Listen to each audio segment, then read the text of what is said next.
Multiverse is a concept about which we know frighteningly little. Your number comes up, you go. Just so you know, Jeff, you were not creating 6 different timelines. Of course I am, Abed. 1, Troy. Damn it. A few minutes later. Anyway. Now, this video isn't about multiverse storytelling as a whole. Rather, it's mostly about Marvel. Because I found that a lot of people throughout the internet get very confused. So I'm just going to explain everything in this one video. You know, making videos is very time consuming. Please, like and subscribe if you enjoy my content. Because right now I only have like 7 subscribers. Let's get it up to 15 if we can. Maybe more. I know where you live. Welcome to the internet. Have a look around. Marvel's multiverse operates on the theory of Schrödinger's cat, which is also an actual bit of real-world theoretical physics, and it's really fascinating. It's a complicated equation, like anything else in physics. I'm just going to put the equation on the screen here. See it? It's an equation. Now, I'll explain it like this. You put a cat in a box. In the box, there are 2 bowls of cat food. One is poison, and the other is not poison. Now, generally, when you put the cat in the box, there are 2 main things that could happen. Either the cat eats the poison and it dies, which is branch universe 1, or the cat eats the good food and it lives, which is branch universe 2.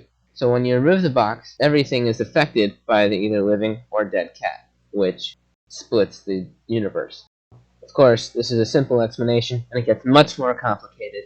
It's all about chance, choice, and like change, whatnot.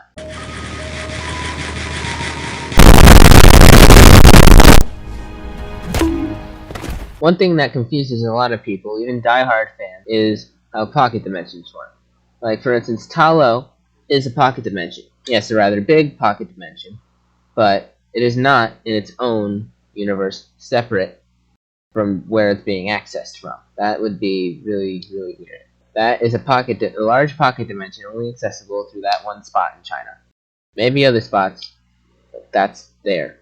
Anyway, now, in the comics, the 9 realms aren't planets that were just colonized by Asgard. They're actually pocket dimensions. Except for, like, Earth, I guess, which is Midgard.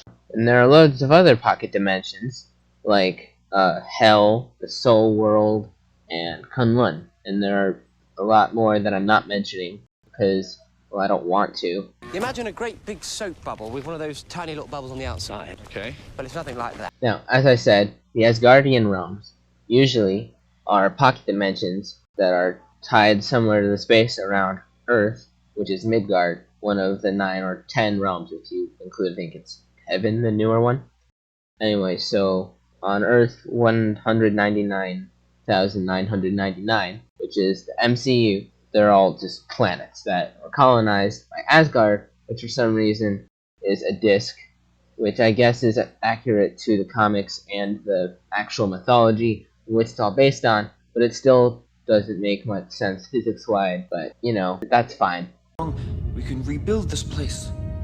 It will become a haven for all peoples and aliens of the universe. Anyway. Now, on to more about Earth 199,999, or the MCU, as you know it. Now, some people have the misconception that He Who Remains, when he says that he destroyed the other universes and separated the sacred timeline, he is not implying that he destroyed the entire multiverse. That's not what he's implying. Only the universes that branched off of the sacred timeline. But this is not stating that it is that the MCU is where the entire multiverse branches off from. Not stating that. Just a common misconception I've seen a lot that I actually used to think, but it made no sense. 私の名前はピーター・パーカー、スパイダーマンだ。 Now, this is the part of the script where I talk about the Spiderverse for a while. Don't know how long this will take. Where to start? Well, in 2001, Michael Straczynski had a lot of great ideas. For instance, the whole Spiderverse concept as we know today was set up here by making the spider totem into a thing, where in basically every universe in the multiverse, there's a spider protector. Anyway, Straczynski introduced Morlun, the first ever totem hunter from Earth 001 that we ever saw. So okay, didn't the Spiderverse first come up in the 1990s show where the Beyonder had a bunch of Spider-Men fight Spider Carnage before he destroyed the whole multiverse? And then later in 2010 when Spider-Man Shattered Dimensions came out? Well, yeah, it's more important in the comics. Gonna cry? Yes. So basically the event goes like this. The inheritors, Morlun's family, are going around from universe to universe, just killing a bunch of spider people. And so Superior Spider-Man finds out, and then he creates a team of spider totems from various universes, and they start to try and defeat the inheritors. Eventually they go to Earth 616 and meet that Peter Parker, because back in the 2001 run, Peter beat Morlun. It was awesome, and then Aunt May found out that he was Spider-Man. Basically, skipping to the end, Japanese Spider-Man shows up, goes a bunch of stuff. It's really cool. Morlun tries to kill a baby for some reason. And then there's an Uncle Ben Spider-Man. And at the very end, the inheritors are exiled to an Earth where there had been a nuclear fallout where they can then feed off of all the radioactive spiders. Now, you might be thinking, that was nothing like the movie. And to that I say, yeah, you're right. Don't you go on about them being in a completely different multiverse because of the Earth numbers shown in like one shot of the film, or else I will send you to Jesus. those numbers are just wrong. Like all evidence shows that they're wrong. For example, in the 2018 Venom movie's second after credit scene, it shows the clip from Into the Spiderverse where it says, "Meanwhile, in another universe," and so that connects Venom to Spiderverse, and so Venom connects to the MCU because of the end of because Eddie and Venom were teleported to the MCU for like a day. So since the MCU has an official designation in the comic multiverse, and then it's all one multiverse, because of course it is. Also, Spider-Geddon happened. That happened. I don't feel like going into that or doing all that research. That could be another video. Anyway. My daddy beats my mommy clobbers me. My grandpa is a commie, my grandma pushes tea. My sister wears a mustache, my brother wears a dress. Goodness gracious, that's why I'm a mess. Secret Wars 2015 was a 2015 comic, where the multiverse dies, and Earth 616 and Earth 1610 are the only universes left, and they're crashing into each other.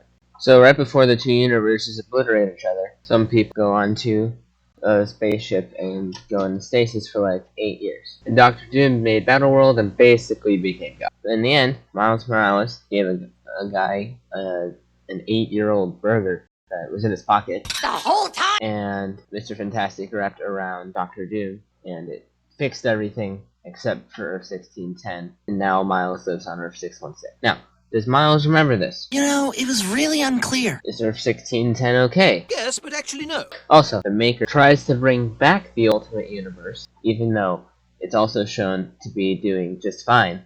But sometimes also it's like the Ultimate are missing, and everything is on fire. So, is it on fire? Or is everything just peachy? I missed the part where that's my problem. Want a break from the ads? If you tap now to watch a short video, you'll receive 30 minutes of ad-free music. Yes, really. If you tap now to watch a short video, you'll receive 30 minutes of ad-free music. A megaverse is a group of multiverses that could operate completely differently to one another, like DC and Marvel. They have completely different foundations, but they're also somehow, in a lot of ways, alike, and they could also cross over. Marvel and DC have crossed over in the past because they're in the same megaverse, but they're not the only multiverses there. Now, as I said, Marvel and DC have crossed over, and the way that they crossed over was... Hold up! What?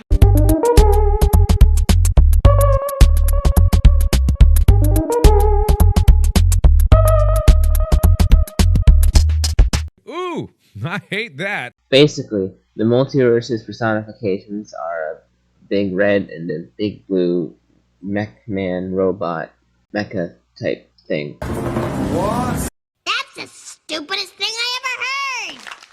Ugh.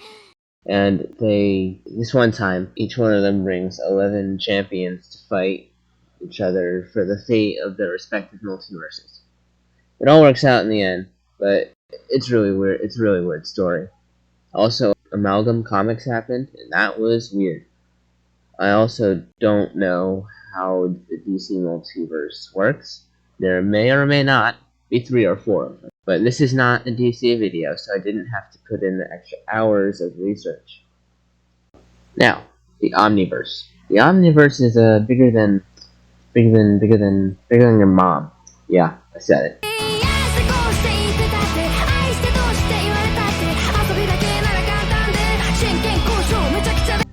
So it contains all universes that are ever possible to branch off of any reality, and all of fiction, and all of thought of every fiction, anything that can possibly conceivably happen within the realms of the laws of physics and possibility, or not. So yes, indeed, it is bigger than your mother. For instance, this can logically happen at some point. Have you ever played the hit game Among Us? Basically everything ever that ever can or cannot happen, and physics isn't really a factor. So yes, within the Omniverse there are megaverses, and within megaverses there are multiverses.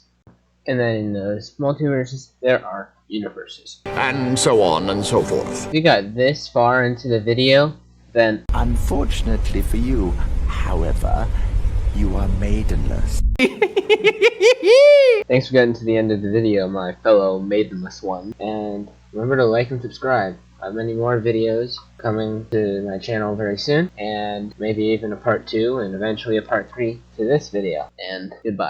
Among Us. What did he say? Do it! Just